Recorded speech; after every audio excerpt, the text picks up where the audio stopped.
Samantala, bahagi umano ng planong destabilisasyon laban sa Administrasyong Duterte ang pagbaliktad ng salaysay ni Arturo o retired SPO3 Arturo Las Cañas sa Senado.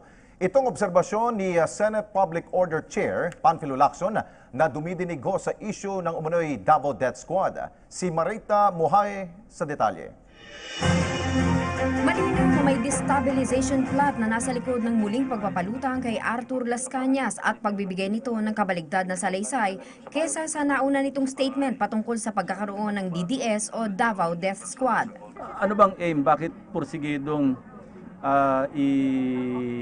ipalabas o ma-prolong pa, ma-extend pa yung hearing? No?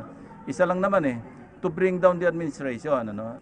Ayon kay Senator Panfilo Lacson, ang galing na rin umano siya dito at hindi niya itinatanggi na naging bahagi siya ng isang planong pagpapatalsik kay nooy Pangulong Gloria Macapagal Arroyo. Pero ang sinasabi ko, I'm just stating the fact based on my own analysis. Kasi sabi ko nga, galing na rin ako dyan naging part na rin ako ng destabilization during the past administration, not under the under President Aquino, before that. And I know a destabilization activity when I see one. So yun ang naging basihan kung bakit parang this looks or this sounds familiar. Base sa obserbasyon nito, malinaw ang planong pagpapatalsik kay Pangulong Rodrigo Duterte.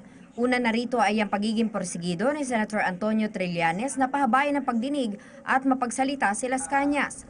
Ang pagpunta sa iba't ibang mga network at media outfits at ang nakakagulat na pagdalo ng mga international media sa tuwing didinggin ang kaso ng extrajudicial killing. Ayon kay Lacson, natural lamang na gumawa ng hakbang sa konstitusyonal na paraan ang mga grupo na magpapatalsik ng presidente kung nakikita nila na hindi ito nagpe-perform. Sa sinasabi namang nais lamang umanong palabasin ni Trillanes ang katotohanan, sagot ni Lacson. Pero ano yung goal?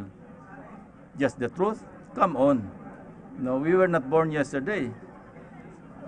All of a sudden, ang goal mo lang is to just expose the truth. For what reason? For what purpose? And what is the objective? Itinulad pa ni Lacson ang mga nagpaplano ng destabilisasyon sa isang ostrich. Ba't natin ipagdi-deny pa kung malinaw naman? Alam mo sa amin, sa probinsya, may kasabihan na, di ba, yung sabi natin yung ostrich, di ba, nakasubsob yung ulo, kita naman yung buntot. Para sa PTV News, Marita Muahe.